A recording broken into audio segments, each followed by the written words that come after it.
Odds are, I don't need to tell you what the car is sitting behind me. But on the off chance that you don't actually know, meet the 2014 Chevrolet Corvette Stingray. That's right. For this year, in the 7th generation, GM decided to resurrect the legendary name. But not only that, it upped its game to build the Corvette that you've always secretly wished they would. Don't believe me? Well, let's start with the style.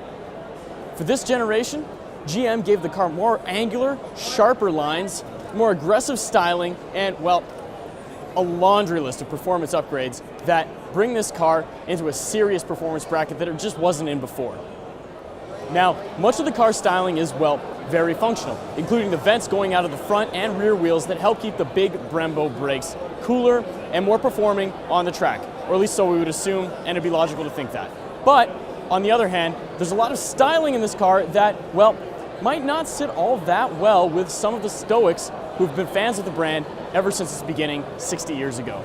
Specifically, the rear tail lights.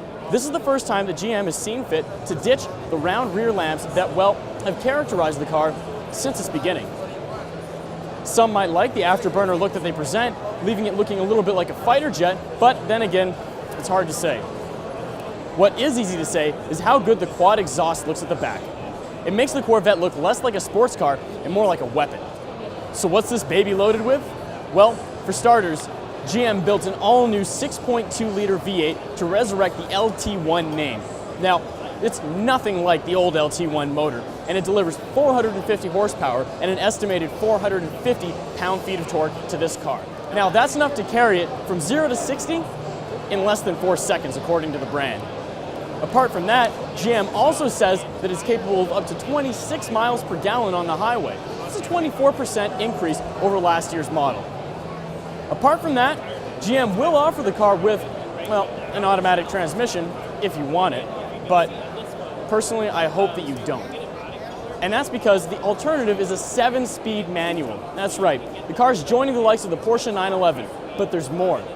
On top of that, it gets rev-matching downshifts, meaning that going from third to second is going to be buttery smooth, making even less experienced drivers more capable on the road.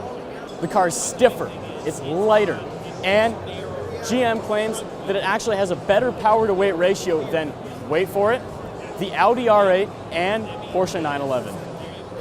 Power-to-weight ratios may be impressive, and there's no question that it's exciting to think that this car could beat both the R8 and the 911. But it's hard not to wonder what else is going on.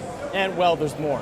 Chevrolet is also offering a Z51 performance package, which takes the car farther than the base Stingray model. Among the upgrades included in the package, Chevrolet is offering carbon ceramic brakes and, more importantly, the magnetic ride control suspension that made the ZL1 Camaro such a track monster. But that's all well and good until you remember that this is a Corvette we're talking about, which means a crappy interior, right? Wrong. In fact, this is the first time that Chevrolet has done a good job of building an interior that's, well, actually pretty impressive.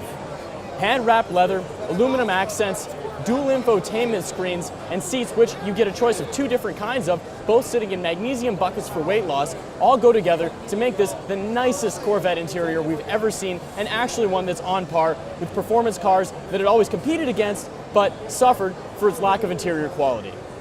While pricing isn't announced yet, the car goes into production in the 3rd quarter of this year, and our fingers are definitely crossed that this is going to follow the Corvette mantra of performance value.